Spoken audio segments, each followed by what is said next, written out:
দাম্ভিকতার একটা সীমা থাকা উচিত। এখানে সংসদে দাঁড়িয়ে গোটা জাতিকে মূর্খ সাব্যস্ত করা হয়। বলেন নাই উনি যে এদেশের জনগণ তারা যে গণভোটে ভোট দিয়েছে, না বুঝে ভোট দিয়েছে, গোটা দেশের জনগণকে মূর্খ সাব্যস্ত করেন। এরপরে উনি মাস্টার সাজেন এই মূর্খ জনগণকে বোঝানোর জন্য। উনি মাস্টার সেজে এদেশের সংসদের ৩০০ সদস্যকে আর এই ৩০০ সদস্য যারা গোটা দেশের জনগণের প্রতিনিধিত্ব করে তাদেরকে সংবিধান পড়ান মাস্টার সেজে। দাম্ভিকতার একটা সীমা থাকা উচিত। আপনারা জনগণকে অপমান করছেন। আমি সংক্ষেপে ২-৩টি কথা বলি। আমি বলি কি যে বর্তমান সরকারকে একটা ভূতে ধরেছে। এটা হলো শেখ হাসিনার ভূত। যেই ভূত শেখ হাসিনাকে ধরেছিল, শেখ হাসিনা বিতাড়িত হওয়ার পর থেকে সেই ভূত এখন বর্তমান বিএনপির ঘাড়ে সওয়ার হয়েছে। ভূতটা হলো জনগণকে অপমান করার ভূত। শেখ হাসিনার 15 বছরের শাসনামলকে যদি খুব সংক্ষেপে বর্ণনা করা হয় তাহলে সেটা ছিল এদেশের জনগণকে নিয়ে উপহাস করা, জনগণকে যখন তখন যেভাবে ইচ্ছা সেভাবে অপমান করা। শেখ হাসিনা বাংলাদেশের মানুষকে শুনিয়েছিল নতুন এক গণতন্ত্রের সংজ্ঞা, উন্নয়নের গণতন্ত্র।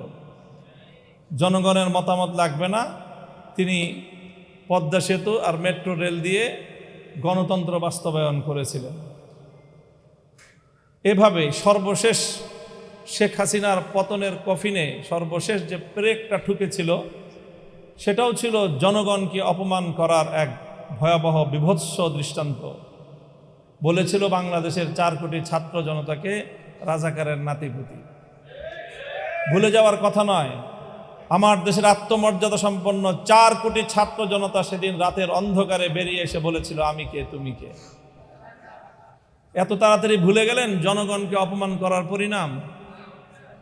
সেই শেখ হাসিনার জনগণকে অপমান করার ভূত এসে সওয়ার হয়েছে এখন বিএনপির কাঁধে। এই জন্য বিএনপির পক্ষ থেকে একবার জনগণের সার্বভৌমত্বের প্যারালাল এনে দাঁড় করানো হয় তাদের 2/3 সংসদের এই সার্বভৌমত্বকে। আপনাদের ঘাড়ের নতুন ভূত না, এটা শেখ হাসিনার ঘাড়ে সওয়ার হওয়া সেই পুরাতন ভূত আপনাদের কাঁধে এসেছে।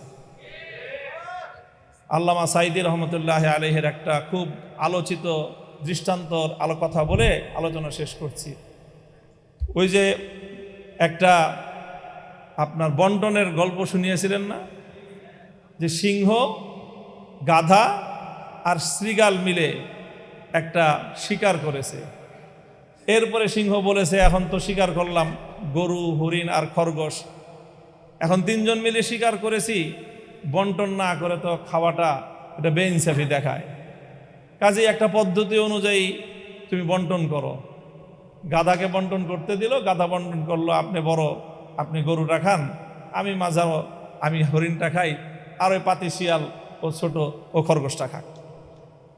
তো সিংহ এক চড় মেরেছিল, এক চড়ে তার ঘাড় উপরে পড়ে গিয়েছিল। এরপরে বলল যে শৃগালকে বলল তুই ভাগ কর। কেন মহারাজ কি ভাগ করব? না না, আমি তো ভাগ ছাড়া খাবো না, আমি তো সিস্টেম ছাড়া খাই না, সাংবিধানিক পদ্ধতি বাস্তবায়ন হবে তারপরে সেটা আমি খাবো। শৃগাল বলল যে আপনি গরুটা দিয়ে সকালবেলায় আপনি ব্রেকফাস্ট করবেন, হরিণটা দিয়ে ডিনার করবেন, লাঞ্চ করবেন, আর খরগোশটা দিয়ে আপনি ডিনার করবেন। জিজ্ঞাসা করলো এত সুন্দর বন্টন তোরে শিখাইছে কে? তো শৃগাল বলে ওই যে একটু আগে যে গাধার পরিণাম আমাকে এই উত্তম বন্টন শিক্ষা দিয়েছে। হাসিনার ভূত যার কাঁধে ভর করেছে তাদেরকে বলতে চাই, হাসিনাকে অনেক মানুষ বলতো যে খুব রাজনীতি বুঝে। আমি তখনই বলতাম যে হাসিনার মতো বেকুব রাজনীতিবিদ বাংলাদেশে দ্বিতীয় কেউ জন্ম নেয় না। 70 বছরের আওয়ামী লীগকে বাংলাদেশ থেকে ধ্বংস করে দিয়ে গিয়েছে শেখ হাসিনা। শেখ হাসিনা গাধার মতো ভূমিকা পালন করতে গিয়ে সীমান্তের অপর প্রান্তে গিয়ে পড়েছে। তোমরা শৃগালের মতো যদি সেই শেখ হাসিনার পথ অবলম্বন করার চেষ্টা করো, সেখান থেকে শিক্ষা গ্রহণ করো, তোমার পরিণাম ভিন্ন কিছু হবে না। ক্ষমতার মসনদে বসলে জনগণকে খুব ক্ষুদ্র মনে হয় না? ক্ষমতার মসনদে বসে শুনেছিলাম ইঁদুর নাকি নিজেকে সিংহের মতো ভাবে। আজকে বিএনপির অবস্থা দেখে মনে হচ্ছে তারা ক্ষমতার মসনদে বসার পর জনগণকে তারা ইঁদুর আর নিজেদেরকে সিংহের মতো ভাবছে। আমরা পরিষ্কার ভাষায় বলি, জনগণকে সম্মান করতে শিখো। গণভোটের যে রায়, বাংলাদেশে এটি চতুর্থ গণভোট আজকের আলোচনায় এসেছে। বাংলাদেশের তো নয়, বিশ্ব ইতিহাসে রেফারেন্ডাম এবং গণভোটকে এইভাবে উপেক্ষা করার কোনো দৃষ্টান্ত এবং নজির নাই। এই নতুন নজির সাব্যস্ত করে, নতুন নজির স্থাপন করে নিজেদেরকে ইতিহাসের আস্থা করে নিক্ষেপ করবেন না। শহীদ জিয়াউর রহমান, বেগম খালেদা জিয়ার, বিএনপির প্রতি আমাদের এটা সর্বশেষ শুভকামনা। এরপরও যদি আমাদের আর কিছু বলতে হয়, আন্দোলনের মাঠে কথা হবে, রাজপথে আমরা তোমাদেরকে মোকাবেলা করবো ইনশাআল্লাহ। আপনাদের সকলকে অসংখ্য ধন্যবাদ। এবং 11 দলীয় ঐক্য যে অব্যাহত এই গণভোটের রায় কার্যকর করার জন্য যা যা করতে হয় তাই করবে ইনশাআল্লাহ। 11 দলীয় ঐক্যের শরিক দল বাংলাদেশ খেলাফত মজলিস ইতিমধ্যে আগামী 24শে এপ্রিল সোহরাওয়ার্দী উদ্যানে গণসমাবেশের ডাক দিয়েছে। এভাবে পর্যায়ক্রমে আমরা ইনশাআল্লাহ এই গণভোটের রায় কার্যকর করেই ঘরে ফিরব। অন্য বক্তব্য রাখার জন্য আবু সাইদ মুগ্ধ, শেষ হয় না যুদ্ধ। আজকের এই সেমিনারের আপনাদের সামনে সমাপনী বক্তব্য রাখবেন সেমিনারের সম্মানিত সভাপতি, আমির বাংলাদেশ খেলাফত মজলিস এবং 11 দলীয় বিরোধী দলের শীর্ষ নেতা জনাব আল্লামা মামুনুল হক। জনাব আল্লামা মামুনুল হক।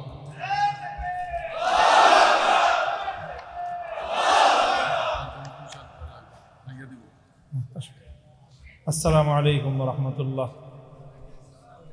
আলহামদুলিল্লাহি রাব্বিল আলামিন ওয়াসসালাতু ওয়াসসালামু আলা সাইয়্যিদিল আমবিয়াই ওয়াল মুরসালিন ওয়া আলা আলিহি ওয়া আসহাবিহি আজমাইন।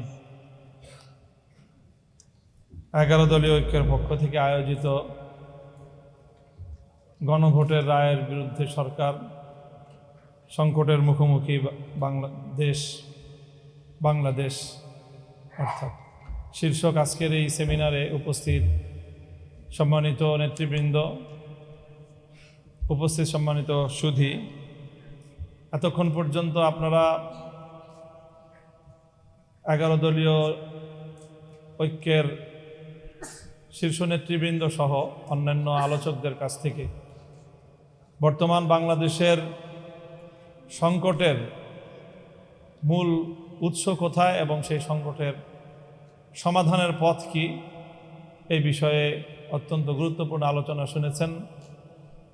সেমিনারে প্রবন্ধের মূল আলোচক ছিলেন বিশিষ্ট আইনজীবী অ্যাডভোকেট শিশির মনির। অত্যন্ত